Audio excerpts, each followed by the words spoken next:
Mesdames, Messieurs, ravi de vous retrouver. C'est l'heure de l'invité du jour. L'agriculture emploie environ 40% de la population rurale du Gabon. Sa participation au PIB est estimée à 5% selon les chiffres du ministère de l'économie. D'après le gouvernement, cette tendance peut être renversée si et seulement si les Gabonais s'investissent dans l'agriculture, d'où l'expression l'or vert. Pour y arriver, la formation est l'une des pistes de solution. Désiré Safou, il est le président fondateur de l'ONG Les Potagers Bio Écoliers du Monde, qui est notre invité. Avec lui, nous allons parler de l'agriculture sous toutes ses facettes. Bienvenue sur ce plateau de l'invité du jour. Merci. Dans un passé qui se veut lointain aujourd'hui, le Gabon était considéré comme un pays d'agriculteurs. Pouvez-vous nous faire un petit rappel historique du secteur agricole au Gabon ? Oui, je crois que ceux qui ont à peu près le même âge que moi, ou ceux qui sont un peu plus âgés, reconnaîtront que dans les années 70-80, écoutez, le Gabon était l'un des piliers dans le secteur agricole. Rassurez-vous, nous produisions à l'époque de la pomme de terre, du bétail. Et voilà, subitement, après les différentes difficultés que nous avons eues, après le boom pétrolier, les choses ont rapidement changé. Il y a eu l'exode rural, ce qui a complètement planté donc, le secteur agricole. Et selon vous, est-ce que le Gabon peut-il reprendre sa place ? Oui, le Gabon peut reprendre sa place à condition que que nous comprenions vraiment l'urgence. Parce que vous savez, le Gabon importe particulièrement 90% de ce que nous consommons. Et comme vous pouvez l'imaginer, celui qui détient votre économie détient votre vie. Bien sûr. Il est important que les Gabonais se ressaisissent et je pense que les nouvelles autorités de la place mettront les moyens qu'il faut justement pour changer la tendance. Vous savez, aujourd'hui, la vie chère sévit dans plusieurs pays d'Afrique et le Gabon n'est pas en reste. Tout à fait. Est-ce que vous pensez que l'agriculture peut être une piste de solution face à la lutte contre la vie chère ?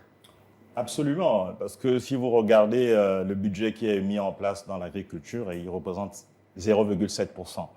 Et la FAO, les organismes internationaux, conseillent justement aux États africains de revoir à la hausse leur budget et pourquoi pas de le mettre à partir de 10%. Voilà. Et nous pensons qu'avec cette marge, ce pourcentage, avec une formation régulière à travers les villes, à travers les écoles, à travers évidemment la société civile, vraiment l'agriculture va prendre une autre tournure dans le pays. Surtout que nous sommes au Gabon et on ne parle même pas d'agriculture dans le milieu scolaire. Absolument, et c'est d'ailleurs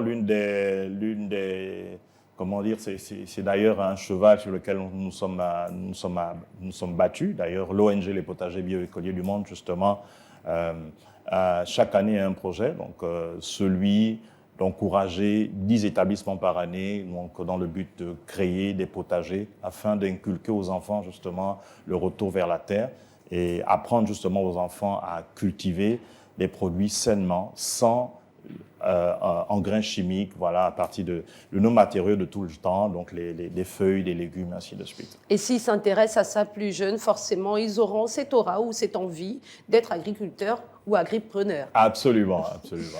En matière d'agriculture au Gabon, la réelle problématique se développe autour de l'autosuffisance alimentaire. Les produits sont importés et faute de bénéfices, ils sont revendus plus cher. Que répondez-vous face à cela ? Mais écoutez, comme je vous le disais tout à l'heure, c'est un problème assez urgent, sinon important.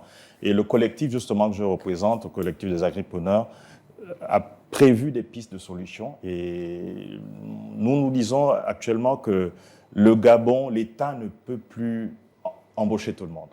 Il est question aujourd'hui que les Gabonais se prennent en charge et comprennent l'urgence. Et c'est d'ailleurs la raison pour laquelle nous sommes en train de proposer dans la ville de Port-Gentil cette foire commerciale Marie-Gauvaine qu'on a appelée Prima, où vous aurez évidemment des produits locaux à des prix raisonnables. Vous voyez par exemple chez nous à Port-Gentil, 60% du PIB revient de Port-Gentil, mais aujourd'hui, avec la crise pétrolière qui a frappé, Oui.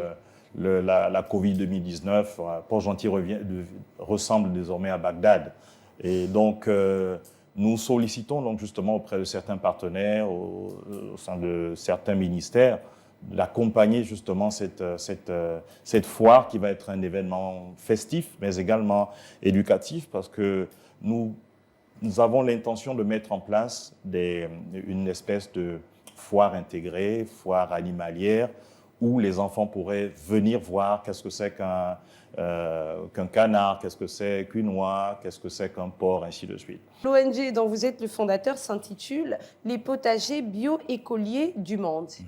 Alors dites-nous déjà, quelle est la différence entre un agripreneur et un agriculteur? Bien, écoutez, un agriculteur, c'est une personne, si vous voulez, qui développe le sol, qui développe le sol et qui, à la suite de ce sol-là, peut nourrir des personnes et nourrir, par exemple, des aliments. D'accord. Alors, donc, par contre, l'agripreneur aujourd'hui, c'est un mot qui est arrivé il y a près de 10 ans. Donc, un agripreneur est quelqu'un qui met en exergue l'ensemble des produits, des aliments, à titre à ramener des valeurs, valeurs positives, donc en plus-value. D'accord. Donc, en matière de tomates, poivrons et tout ce qui suit. Le collectif des agripreneurs de l'Ogooué-Maritime organise la foire commerciale dont vous parliez tout à l'heure. Tout à fait. Peut-être revenir sur le déroulé et aussi le but visé ici. Très bien. Alors, comme je vous le disais tout à l'heure, Port-Gentil représente 60% du PIB du Gabon. Et malheureusement, avec les deux crises qui se sont passées, donc la crise pétrolière et la crise de Covid, la Covid-19. Voilà, le pays, la province a complètement flambé. Aujourd'hui, comme je le disais tout à l'heure, Port-Gentil ressemble aujourd'hui à Bagdad. Et justement, nous voulons, donc, à travers cette foire, ramener des prix parce que le coût de vie aussi est très élevé. Effectivement. Vous avez par exemple le paquet de manioc qui est vendu à 10 000 francs. Vous avez le poisson qui est vendu à 3 000 et un peu plus. Alors vous imaginez pour des gens qui ont perdu leur boulot, il est assez difficile vraiment. C'est pas facile. Ouais, exactement. Alors cette foire va regrouper, comme je disais tout à l'heure, des produits locaux, des agripreneurs, des agriculteurs et des agripreneurs qui vont se mettre ensemble et pouvoir mettre à contribution ces produits à des prix évidemment très concurrentiels. D'accord. Voilà, vous avez par exemple le paquet de manioc qui va passer de 10 000 à 5 000 francs. Voilà les tomates qui partiront de 2 000 à 1 000 francs le kilo. Et voilà. Mais évidemment, pour arriver à ces résultats, nous avons besoin de la participation de plusieurs partenaires. Et nous remercions déjà le gouverneur de la province de l'Ogooué-Maritime.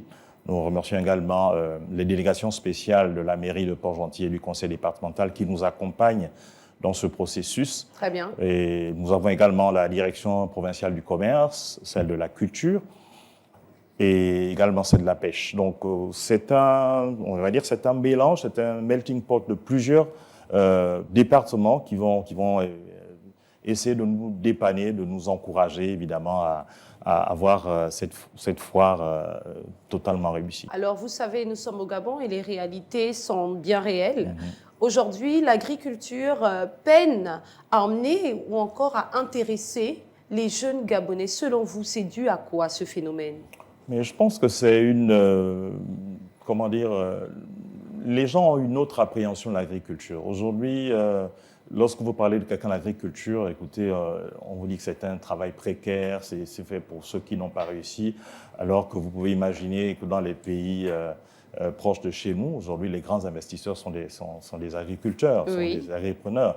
Et justement, dans notre collectif, nous avons des jeunes qui sont au lycée, qui sont déjà des businessmen.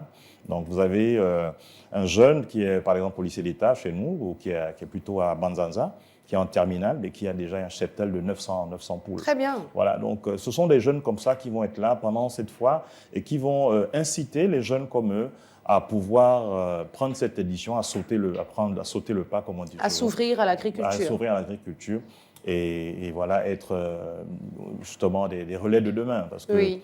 comme vous pouvez imaginer, il y a tellement de choses là-dedans, tellement les gens se font des idées, alors qu'il n'en est rien. Il faut aujourd'hui que les gens se jettent dans l'agriculture, parce que vous soyez aujourd'hui ministre ou simple ouvrier, vous avez besoin de manger le matin, manger à midi et manger le soir. Évidemment, on a besoin de consommer pour vivre. Absolument. Alors, vous parlez d'alimentation, mais quand on parle de produits alimentaires, quels sont-ils concrètement? Bon, les produits alimentaires, c'est les tomates, les légumes, ainsi de suite, mais également, il y a la viande porcine. Tenez, par exemple, comme je le disais tout à l'heure, le Gabon importe 824 milliards de francs CFA par an, ce qui est énorme. J'ai quelques chiffres que je vais vous donner. Vous allez certainement voir le tournis. Allez-y. 122 millions de tonnes de viande animale. D'accord. 24,2 millions de tonnes de coupes de viande de bœuf. 10 millions de tonnes de viande porcine. 87,7 millions de tonnes de poulet.